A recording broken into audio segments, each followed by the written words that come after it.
Assalamualaikum guys. Salam sejahtera, salam hormat guys. Cumanya aku nak share aku punya pengalaman pakai motor ni. Okay, bagi korang yang suka pakai motor kerana dia punya kesedapan bunyi exhaust, boleh pakailah motor ni. Okay, cantik. Okay, kalau suka motor yang jenis laju, tapi biasanya motor yang jenis laju lah, dia tak ada isu sangat pasal bunyi sedap ke tak. Sebab biasanya motor laju memang bunyi dia sedap lah. Jadi apa yang aku nak share dekat sini, pertama sekali, bila kita nak beli motor, kita kena tahu dulu apa kita punya tujuan ataupun kita punya minat pada motor tu. Kita minat bunyi ke kita minat laju? Macam aku lebih berminat kepada bunyi lagi lah. Ramai yang tak tahu sebenarnya. Sebabnya bila motor dia bunyi sedap, dia bunyi padu, kita bawa lah slow mana sekalipun ataupun selaju mana sekalipun, bunyi dia tetap padu. Kalau kita beli motor yang jenis bunyi tak padu, buatlah exhaust macam mana pun, dia akan tetap bunyi macam tu je. Masuk sebenar bunyi padu atau tak padu sebenarnya bagi aku lah. Bunyi padu tu dia bunyi dia padat. Bunyi dia padat bila kita naik tu, dia macam superbike lah. Superbike. Tengoklah superbike yang jenis 4 silinder macam tu lah. Bunyi dia macam mana? Padu kan? Jadi kita nak yang macam tu lah. Pendapat peribadi aku saja. Sebab lain orang lain dia punya cita rasa dia. Ada orang dia suka bunyi yang biasa je. Bagi setengah orang, bunyi motor kapcai pun dah cukup perfect bagi dia. Itu terpulang kepada setiap individu lah. Jadi macam aku suka bunyi padu walaupun motor tu tak laju. Itu dah boleh jadi bidalan tu.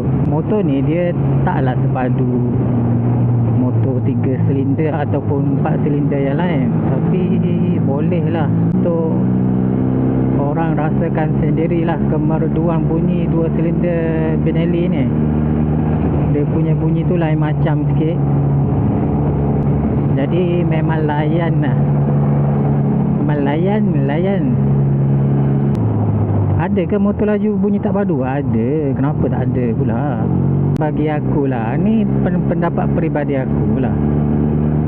Walaupun motor tu mahal sekalipun, tak semestinya bunyi dia best, bunyi dia padu. Ini aku cerita pasal bunyi padu lah, bukan cerita pasal motor mahal ke murah. Tapi nak bagi tahu, walaupun motor mahal sekalipun, belum tentu bunyi dia padu. Contoh lah, ini aku bagi contoh. Macam Ducati, bunyi dia, korang perasan tak bunyi dia macam mana? Dia bunyi dia lebih kurang macam R1 lah. Dia tak berapa padu sangat. Walaupun dia 4 silinder, tapi dia macam tu lah. Dia punya sistem engine tu lah. Jadi dia bunyi macam tu lah. Aku tak nafikan body dia memang lawa. Cuma bagi aku bunyi dia tak berapa lah. Walaupun bunyi dia kuat, tapi tak berapa padu. Ini aku nak cerita sikit lah pasal motor ni. Motor ni dia tak berapa laju sangat. Tapi kalau korang nak layan dia punya kemerduan suara tu, aku rasa motor ni lah yang paling tepat lah. Ataupun model yang baru untuk motor ni. Memang syahdu lah dia punya bunyi dia, walaupun bawa slow sekalipun. Aku suka bunyi motor macam ni.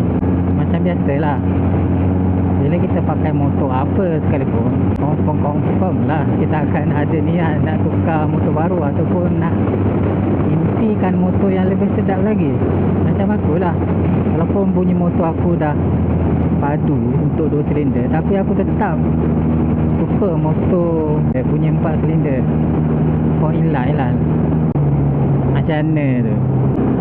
Macam tu lah setiap naluri manusia, dia inginkan yang lebih baik lagi. Bila kita pakai ni, kita nak pakai yang tu.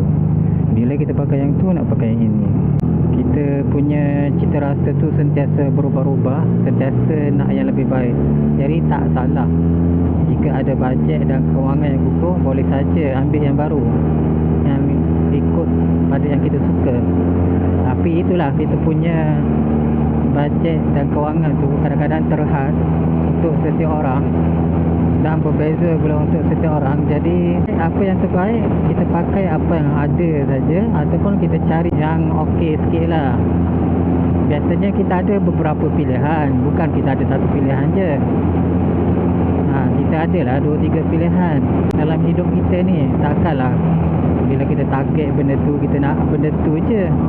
Mesti kita ada target yang kurang sikit daripada tu.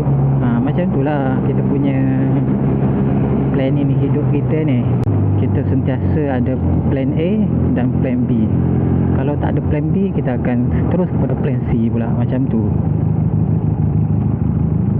Kalau kita terus pada plan A je, dapat plan A je, Alhamdulillah lah, memang bersyukur sangat-sangat lah. Apa yang korang minta tu semuanya dapat. Tapi masalahnya tak semuanya begitu. Kita tidak ditakdirkan begitu.